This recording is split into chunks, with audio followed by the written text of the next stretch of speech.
Welcome back to another class of geography. We are in our revision series and this is revision series number 3. In this class, we are going to deal with lesson number 2 as well as some part or some portion of lesson number 3. So, let's begin our class with lesson number 2, that is atmosphere. So, in this, the first definition is, what is atmosphere? It is the thin layer of earth. The earth is surrounded by an envelope of air, and this envelope of air is called as atmosphere, and the atmosphere extends up to 1000 kilometers from the surface of the earth. Now let's come to the composition of the atmosphere. We all know that the atmosphere is composed of many gases and of which nitrogen is the major gas, right? Nitrogen amounts to 78% of the volume of the air. The second gas is oxygen. Then comes argon, carbon dioxide, neon, helium, etc., which have minute amount of composition, or they have a minute percentage share in the weightage of the volume of the air. Then next comes is, what are the importance of these gases? What is the importance of nitrogen? Nitrogen helps in the growth of living organisms, especially plants. Nitrogen is required for the growth of the plants. Then come to oxygen. Oxygen is the life breath. Oxygen is required for the human existence. Then comes carbon dioxide. Carbon dioxide is required by the plants for the process of photosynthesis. So on and so forth. Every gas in the atmosphere has a particular role to play in, and directly or indirectly these gases have an influence on the organisms which are on the surface of the earth. Next is about the usefulness of the atmosphere. Why or how atmosphere is useful to us?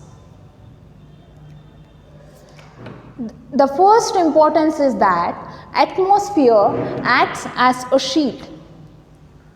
Atmosphere protects us, or it creates a sort of barrier which protects us from meteors or any other kind of unwanted substances that might come from the this one, right, solar system.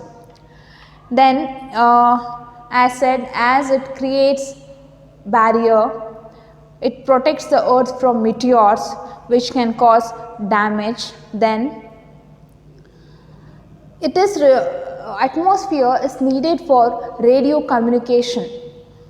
When we at the point in our class when we dealt with layers of the atmosphere, we have seen that the ionosphere or it reflects back, right? It reflects back the radio waves, because of which we are able to listen the communication. Then why atmosphere is critical to us? Because it maintains a moderate temperature on the surface of the earth. It is responsible for the distribution of heat from one part of the earth to other part.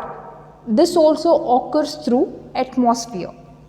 So this is how the role of the atmosphere in our life. Now come to the structure of the atmosphere. In the structure, we know that the division is based on density and temperature of the, or temperature differences in the atmosphere. Density of the gases that particular layer is holding and the temperature differences in that layer. Based on these two criteria, the structure of the atmosphere or division of the atmospheric layers is based on or based upon. So the four major layers of the atmosphere are troposphere, stratosphere, mesosphere and thermosphere. These are the four and important layers of the atmosphere, of the layers of the atmosphere. Now,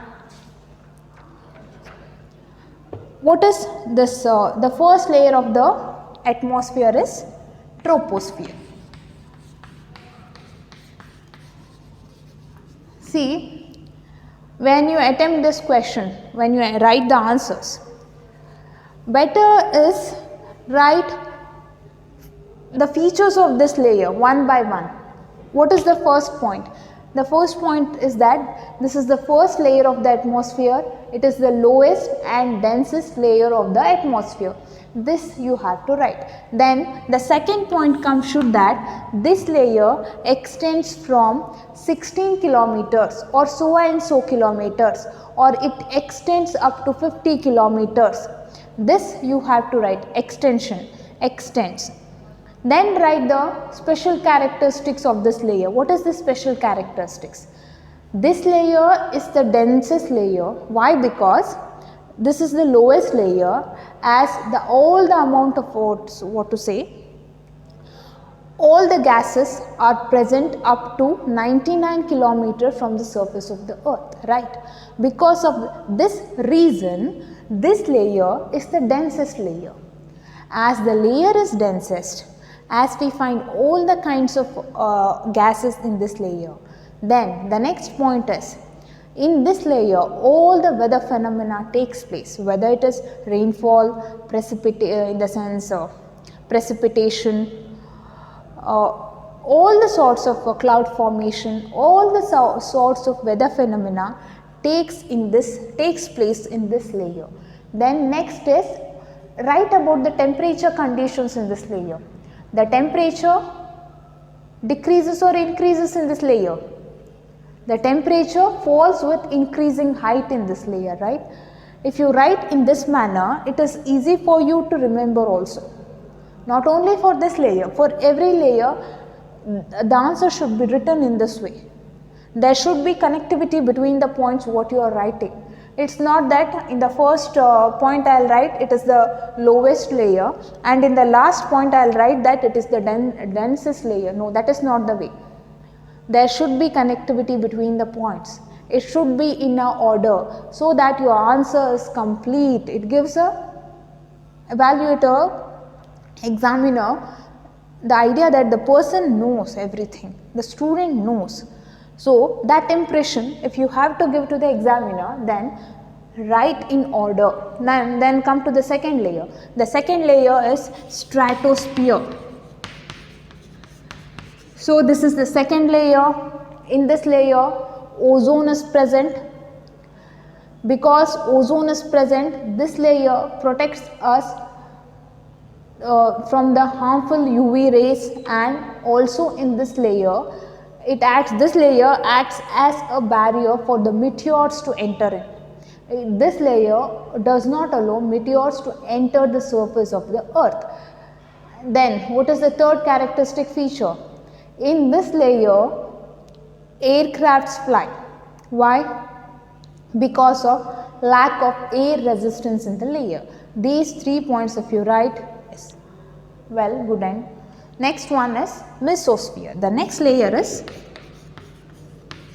mesosphere. So in mesosphere, this is the third layer. It extends from 50 to 80 kilometers above the surface of the earth. This is the coldest layer. Why? Because temperature falls with increasing height in this layer, and this layer also does not allow the meteors to enter the surface of the earth. The last layer is thermosphere. This is the fourth layer of the atmosphere. It extends from 80 to 600 kilometers above the earth's surface. Then, though this is the last layer, this is the hottest layer of the atmosphere, because there are few molecules present in this layer, and if these molecules absorb even a small amount of radiation, they heat up the atmosphere or that particular region. Then this thermosphere is further subdivided into ionosphere and exosphere. What is this ionosphere? This ionosphere is the layer which reflects back the radio signals. Because of the presence of this layer, we are able to have the radio communication possible. Then the last layer is exosphere. This is the uppermost layer of the atmosphere. So, and this exosphere is the hottest layer. So, this was all about the layers of the atmosphere. Again, when writing this answer, please give a diagram also. Diagram is essential for this. Without diagram, if you write this answer, this will be considered as incomplete. See, in your question, the question may not ask you to draw the diagram. Explain the layers of the atmosphere. This is the question. And most of you what you have done is, you have just explained. No. How can you explain without giving a diagram? So, give the diagram for your answer, then explain. Now the ozone layer.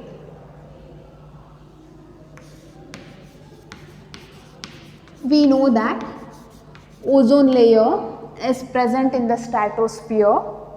Ozone layer is responsible, or it prevents harmful UV radiation that comes from the sun. So, now what are the causes for the depletion of this layer? Because this layer is protecting us from harmful UV radiation. Now the question arises, if this layer depletes or something happens to this layer, then what will be the consequences on the surface of the earth? Think for a while. So, what are the consequences? We may suffer because the UV rays, ultraviolet radiations from the sun are very harmful, and chances are there that people may suffer from skin cancer. There may be change in the crop cycle. So, these are some of the effects, bad effects of depletion of the ozone layer. So, now why there is a depletion in the ozone layer? What are the causes? The first cause, and the well known cause, is use of CFC and HCFC. What are CFC, HCFC? We have done already. Chlorofluorocarbon, hydrofluorocarbon. So, these are used in spray cans, in refrigerators, in our ACs, air conditioning systems, in fire extinguishers. These CFCs are used. Then the next reason is deforestation, cutting of the trees, deforesting the area. This is the second reason. And the last reason is again related to deforestation, wherein the half of the wood harvested in the world is used for fuel wood and charcoal. This adds a large quantity of carbon dioxide to the air or to the atmosphere. So, these are some of the reasons why there is a depletion in the ozone layer. Now come to another concept. The concept is called as greenhouse effect.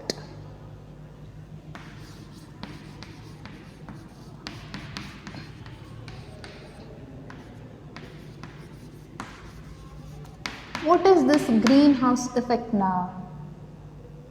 What is greenhouse?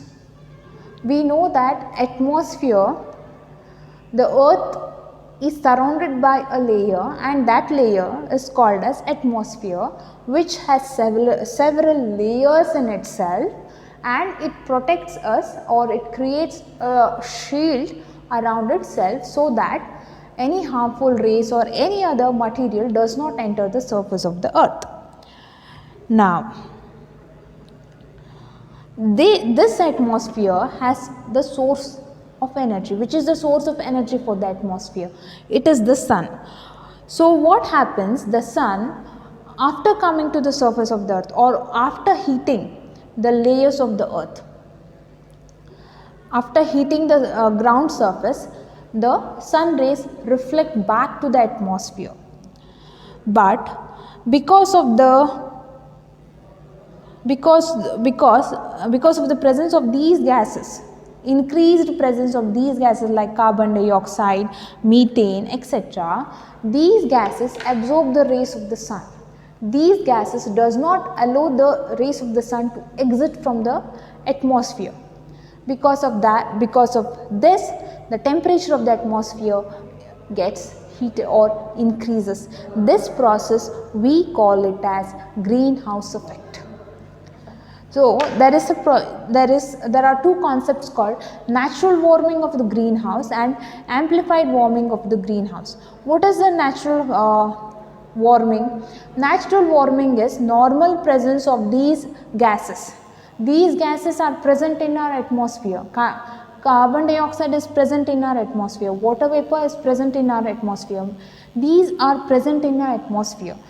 When these gases are in the normal range or normal level, they heat up the atmosphere, which is essential for our survival. But what is happening is amplified warming is happening. What is this amplified warming? Because of the increased presence of these gases, they are excessively heating the atmosphere. So that is called as, or they are intensifying the heating effect. That is called as greenhouse effect. Now, next and the last one is what are the greenhouse? How many greenhouse gases are there, or which are the important greenhouse gases? Important greenhouse gases are water vapor, carbon dioxide, methane, nitrous oxide and ozone. You have to study the source of these gases. From where do we get the ozone, nitrous oxide, etc. You have to study from your textbook. Now the last is impact of global warming. The last concept of this chapter is impact of the global warming. GW, don't get confused. Global warming. What is this global warming now? Impact. What are the impact of the global warming? The first impact is there will be change in the weather conditions. Climatic weather patterns, there will be change in the weather conditions, and if there is a change in the weather conditions, this will affect the kind of the crops we grow, our living pattern, everything, the plants and animals. This has an effect. If at all the change in the weather takes place, this is going to have effect on all the creatures which are there on the surface of the earth. Then the second effect is, if the temperature increases, the ice bars, or what to say, the polar ice caps will melt. If that happens, then there will be excessive sea water level. The water level in the seas will rise up, and this may lead to the submergence of the coastal areas throughout the world. We have many coastal countries like Bangladesh, Netherlands, etc. So that may lead to the submergence. Then there will be changes in the pattern of the kind of the crops we grow. We are a tropical country and we grow tropical crops, isn't it? If the temperature increases, then we may have to change the kind of the crops we are growing. So, and lastly, that we are adapted to these temperature conditions. We are adapted, and if the temperature increases, it may take a long time for the people and for the organisms to again get adapted to the change weather conditions or the change climatic conditions. So that is another problem. Now, how to reduce this global warming? What are the ways to reduce this global warming? We know the causes of global warming. we know the impact of global warming, then what is the solution for this, or how to reduce this global warming? The first one is we have to be more environment friendly. We have to grow more trees, or we have to plant more trees. Then ban on the use of CFC, because CFC is the main agent which is responsible for the depletion of ozone layer. So use of energy efficient vehicles like electric vehicles. In many countries of the world, many schemes are being implemented for the production of electric vehicles. So even India has certain schemes, policies in which we are we are encouraging companies to produce electric vehicles. Then using alternate energy sources like solar, wind, solar energy, wind energy, tidal energy, etc. The last but not the least, to follow the principle of 3R. What is this 3R now? This is the best principle and everyone can follow this principle, whether irrespective whether you are individual, you are a company, you are an organization, everyone can follow this principle, and that principle is reuse, recycle and reduce. So this was all about the chapter number 2. The next one is chapter number 3, that is weather and climate. And again, reading of the textbook is essential. Why? Because questions are from middle of the lesson also. So reading of the textbook is very much essential. Now the chapter we are going to start is weather and climate. What is a weather? Weather is an ever changing phenomena in our environment. Weather changes very often. But what is so?